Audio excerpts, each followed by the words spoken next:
And so when you see the final scorecard and you see all straight first, a perfect score of 5, do you really think it's impartial? Do you really think no judge can see what the judge next to them is writing down? Remember, I'm a judge.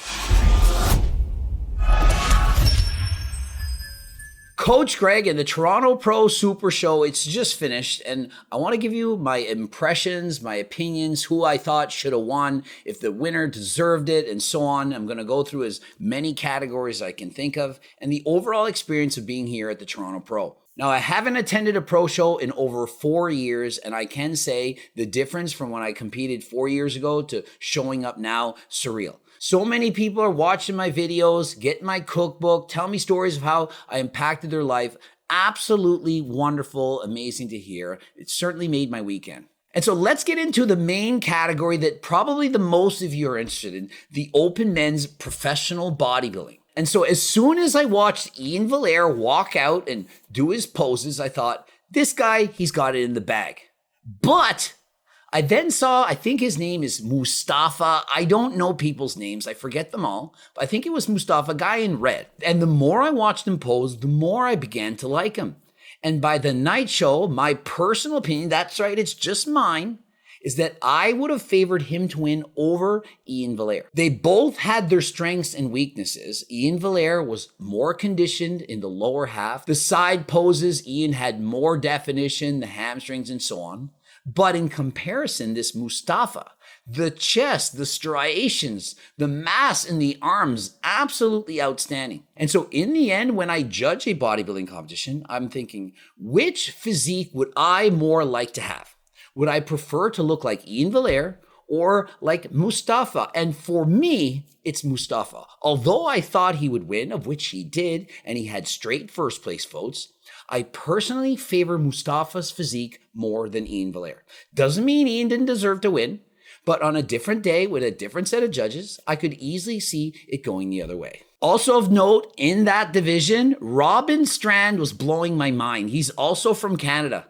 When he turned around, the hamstrings, the glutes, the definition, this guy improved tremendously. He placed 4th and I was shocked. I never knew Robin could look this good. He certainly far exceeded my expectations. And moving over into the 212 category, all I can remember was the guy who won.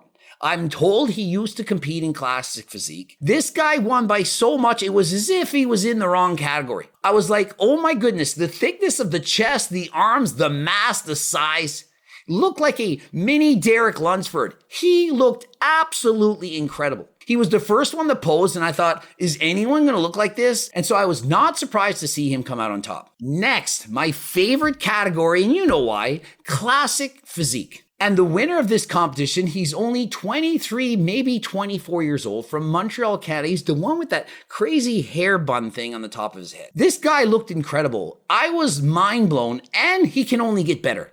He could even get leaner in future competitions and add in more muscle. And so I see him as a top 5 favorite at this year's Mr. Olympia. And this guy turned pro as a natty. And since that time, he's grown tremendously. This guy's potential is unreal, looks incredible. And so look for this guy at this year's Mr. Olympia. Also wanted to point this out. In the amateur division, the guy who won light heavyweight bodybuilding the day before, he also won the overall in classic physique. This guy looked astounding. The back double bicep in particular, every time he did that pose, I had to see it. It blew my mind. The condition, the shreds, the glutes, the hamstrings, the detail in his back, the V taper. This guy had an incredible physique. Think of it. He won light heavyweight bodybuilding. He then competed the next day in classic physique. Remember, this is a light heavyweight champion, but he was too small to make the first call. Not enough muscle. A light heavyweight champion bodybuilder is not nearly big enough to make the first call out in men's classic physique. And so when you see men's classic physique, don't think, oh, these are just guys they're more natty. They're not as big. They're downsized. They're ginormous, monstrous athletes. Chris Bumstead is not small. And so this guy who turned pro, if he puts on 10 pounds more muscle, look out for this guy as he looked incredible. And in the amateur bodybuilding division, there was a huge debate. Who's going to win the overall? Forget the guy's name. He was 280 pounds in the super heavyweight division, 6'3". He was a giant. In comparison, there was a guy in the heavyweight division with amazing shape. And of course, the light heavyweight who won classic physique. And for me, it was the heavyweight all along. He had amazing shape, detail, strided glutes, hamstrings. He had it all. And all I could think of in my mind is he either needs to compete in the 212 category or he needs to switch over to classic physique. And so the heavyweight and overall bodybuilding champion of Canada, my opinion, should switch to classic physique. If he can do that, he's making it to the Olympia. And so that is how difficult it is to make it in classic physique. You need to be the best bodybuilder in the country and then switch over to classic. Personally, I don't like how it's headed. The guys who competed in men's physique, all of them are bigger than bodybuilders. I've heard rumor they're going to set in a weight class for men's physique divisions, of which is ridiculous. All that's going to do is force all guys in men's physique to eliminate legs from their training because they're trying to downsize them. But all that will do is create pencil leg guys with huge upper bodies, like those magazine cartoons of old. The guys with the skinny pencil legs and huge upper bodies. That's not what we want. And consider in women's physique. Notice in women's physique, there's no weight class. There's no weight limits. We see a guy like Irvs, who I met over the weekend, talked to him, we're going to collaborate. The guy's 270 pounds. He has to make 230. He's 40 pounds over the weight class. And so why are we having weight classes? Why not just say, show up and look the way you want, and we'll judge you accordingly. Women's physique, they have no weight limits. Look the way you want. Bodybuilding, look the way you want. And so all they need to do is implement that, forget these height and weight restrictions, and just say, compete and look the way you want, and we'll pick the best looking person on that day. Next up, men's physique, probably the category that least of you care about. But listen, these guys, they look ridiculous. Like all of them, I'm not kidding. Every single one of those guys have bodybuilding physiques. They have very, very tiny waists, huge muscles, and they're shredded. And I'm talking 5% body fat. If you show up at 6%, you're not lean enough. You might place top 10, but you're not winning the show. And so quite literally, some of these guys in men's physique, they're bigger than the guys in classic. I think they could compete in either or. And in fact, on the amateur day, I watched guys compete in board shorts and compete in classic physique. They do better in the board shorts division than they did in classic physique. They just simply look the part because they're covering up their legs. And so if you have a tiny waist, wide shoulders, ridiculous amounts of definition, that's men's physique. To me, that is bodybuilding. And so what would I want to see? And I've been preaching this for years. They need a new category for men. Let's call it muscle model. Let's judge 50% of the criteria on how hot are you visually. I'm looking for a supermodel with a pretty body. Not one that you need steroids to achieve, but somebody that would look amazing on a magazine cover, perhaps at the beach. A guy with a respectable amount of body fat, a respectable amount of muscle, but not somebody that needs to use 10 years of test and trend in order to get up on stage. Men's physique right now are all bodybuilders abusing every drug possible in order to have enough muscle to get on the stage. That is what you need.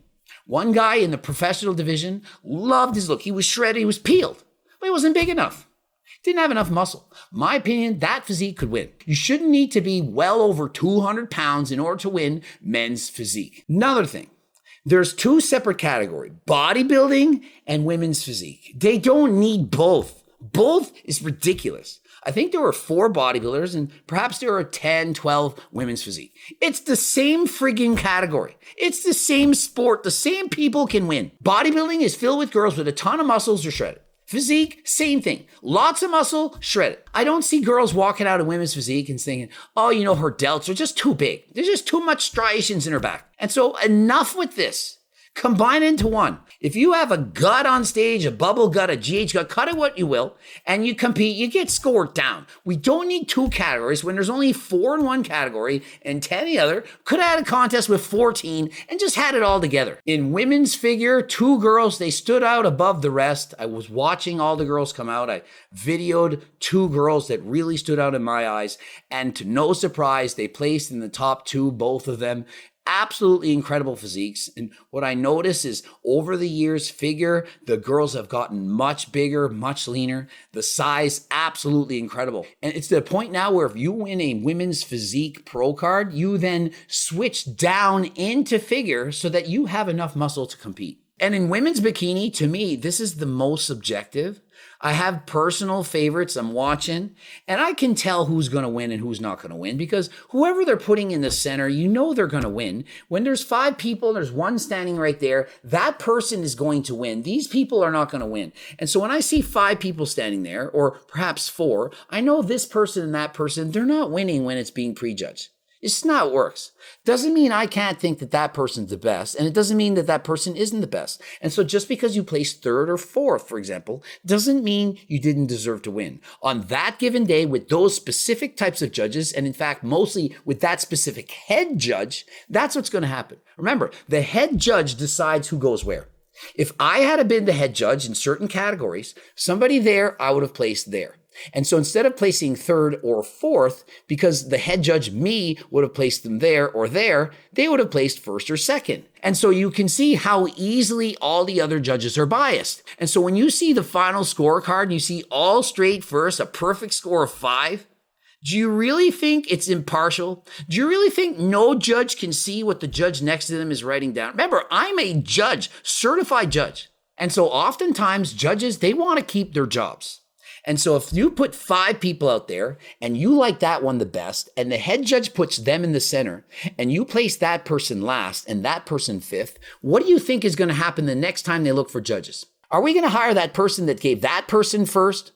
When I put them in the middle, I'm the head judge. I'm the most important.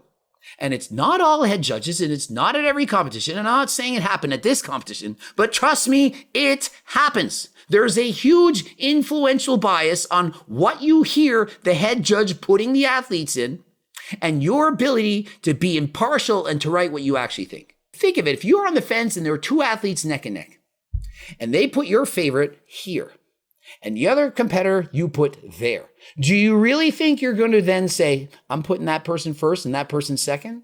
There's no way. You're being biased. Perhaps if you're brave, you'll put that person in 3rd. Most won't. I will. But most people don't do that. And so to me, should be a change in judging. The head judge should not have such an influence on who's being there. Imagine the head judge doesn't like, you have red hair. I'm not into red hair. You had blue hair. I don't like that. Tattoos. I'm not a fan. And so they call out the first call of 5 people, and they don't have you in the first call. Does that mean you didn't deserve top 5? Well, in the head judge's opinion, you didn't. But maybe you did. You can go to another show the next week, and perhaps you win. You don't know. In the end, placing is just the icing on the cake. The journey to the stage, that is the most important part. For me personally, when I competed, my favorite part was the 12 to 16 weeks of dieting leading up to the show. The show day, to me, that was very stressful. I kind of just wanted to get it over with because all the fun was in making it to the stage. I had more fun in the 12 or 16 weeks prepping for the show than I did in that 1 or 2 minutes that you're on stage. And oftentimes it really is only 1 or 2 minutes. I had a great time meeting up and talking to so many fans who are watching my channel. It was such an honor to meet all of you and take photos. Hopefully you're tagging me in that. Hope to see everyone again so I can attend more of these contests in the future. And just an FYI, Cookbook 3.0, it's now available. Anyone who's bought a book and a pass, please check your emails. Tens of thousands of you who've bought the original books are going to be getting emails with a half-price discount code as a thank you for purchasing previous books. Cookbook 2.0 had 120 recipes. This one, 180. Far more recipes, far more photos, better than freaking last time. This one took 6 months to complete with several people helping me out. It's going to be available as both a PDF and the hard copy version. If you're purchasing the hard copy, you'll be given the PDF version right away. And as soon as the hard copy is ready, you will be sent that immediately. If you can't afford Cookbook 3.0, you can always go and purchase Cookbook 2.0 or the original and all the other books that I've made. Remember, there's tons of them at various price points. And of course, 3.0 is the best. I'm going to be making videos, prepping some of the food. My favorite new recipe has to be the anabolic mushroom risotto. I eat it on average 1 or 2 times a day. It's absolutely delicious. I believe my girlfriend's favorite new recipe is the strawberry cheesecake. That is amazing. So many new recipes. I can't wait to see you all try them out. And so if you're interested in Cookbook 3.0, click the link in the description. But if you've bought it before, don't pay full price. Wait for the half price sale because it's coming to your emails. Please check your newsletter. Remember, I have close to 300,000 newsletter subscribers right now. You're getting weekly emails, and I give away a free diet and training program. And so even if you don't have money, please become a newsletter subscriber. I've given away over 60,000 of these free training programs already. And don't forget the harder than last time clothing line, the tank tops, hoodies, t-shirts, jogging pants, shorts, all this, all on the website. The training books and the Circle diet book, all of it. Please head over to my website. Remember, if you're trying to get a discount, code Greg, 10% off on the supplements, all that kind of stuff. Ending it here. Subscribe, click the bell button, comment to boost the algo. What did you think of the Toronto Pro? Do you agree with the decisions? Don't forget to watch one of the bloops. And until next time, I am out.